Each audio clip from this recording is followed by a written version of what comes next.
আলাইকুম। যারা প্রবাস এবং দেশে অফলাইন অনলাইনে আমাদের এই ভিডিওটি দেখছে তাদের সকলকে আজকের দিনের শুভেচ্ছা এবং স্বাগতম জানিয়ে আমরা আজকের এই ভিডিওটি শুরু করছি।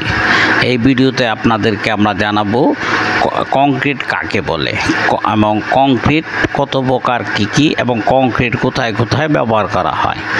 আচ্ছা, প্রথম আসে আমরা কংক্রিট কাকে বলে। কংক্রিট বলতে আমরা বুঝি যে fine aggregates, course aggregate, binder materials এবং পানির সমন্বয়ে যে কৃত্রিম পাথর তৈরি করা হয় তাকে আমরা সাধারণত কি বলি, কংক্রিট বলি। আচ্ছা, কংক্রিট তিন প্রকার। একটা হচ্ছে কংক্রিট তিন প্রকারের মধ্যে হচ্ছে RCC concrete, prestress concrete, lime concrete, এই তিন প্রকার। এবং এই কংক্রিটে যখন আমরা কি করব, রডস, সিমেন্ট, বালু, খোয়া এবং পানি অথবা পাথর মিশিয়ে যে কংক্রিটটা তৈরি করব তাকে আমরা বলবো আরসিসি কংক্রিট। আরসিসি কংক্রিটের পরে আমরা আসি আপনার প্রিস্টেস কংক্রিট। পূর্বে যে কংক্রিটের টান দেওয়া হয় এবং দিয়ে পরে আমরা অথবা পরে রডের টান নিয়ে যে কংক্রিটটা ঢালাই করা হয় তাকে আমরা সাধারণত বলবো যে প্রিস্টেস কংক্রিট। এবং প্রিস্টেস কংক্রিটের পরে আসে আমাদের লাইম কংক্রিট। লাইম কংক্রিটে এখানে আমরা ব্যবহার করব আমরা এখানে চুন, সুরকি এবং বালু ব্যবহার করব। এটাই তখন আমাদের লাইম কংক্রিট হিসাবে কাজ করবে। লাইম কংক্রিটের মধ্যে এখানে আমরা বাইন্ডিং মেটেরিয়ালস থাকবে, বাইন্ডিং মেটেরিয়ালস হিসেবে থাকবে লাইম।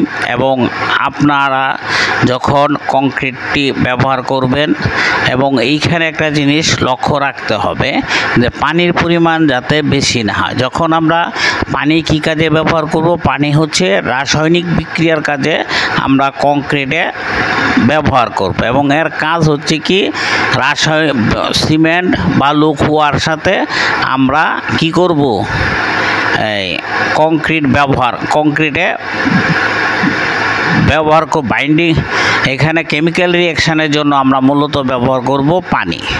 এবং আমাদের যখন আরসিসি কংক্রিটে আমরা সিমেন্ট ব্যবহার করি, সিমেন্টের মধ্যে ক্লিংকারে 36% আপনার লাইম থাকে।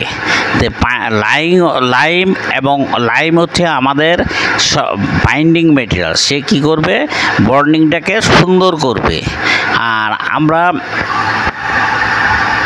এইখানে আরেকটা জিনিস ব্যবহার করব, সেটা হচ্ছে কি, বর্তমানে আমরা লাইম কংক্রিটের ব্যবহার অনেকটা কমিয়ে দিয়েছি।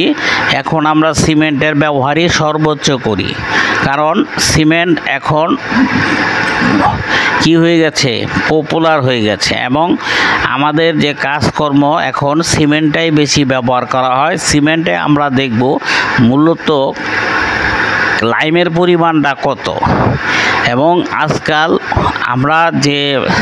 আমরা কোথায় কোথায়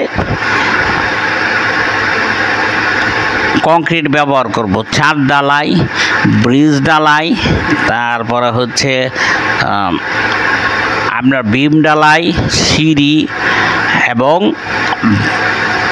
ফাউন্ডেশন ঢালাই। এখন বর্তমানে আমরা কি ব্যবহার করছি, আমরা সবাই আরসিসি কংক্রিটটাই বেশি করছি এবং এটাই সবচেয়ে পপুলার। আর যে প্রিস্টেস কংক্রিট আমাদের দেশে, অন্যান্য দেশে ব্যবহার হচ্ছে, কিন্তু আমাদের দেশে এর পরিমাণটা কম, যে কারণে আমরা আরসিসি কংক্রিটটাই ব্যবহার হচ্ছে। তা আমরা আজকে এই ভিডিও এখানে শেষ করছি। আল্লাহ হাফেজ। আরেকটি নতুন ভিডিও নিয়ে আপনাদের সামনে উপস্থিত হব।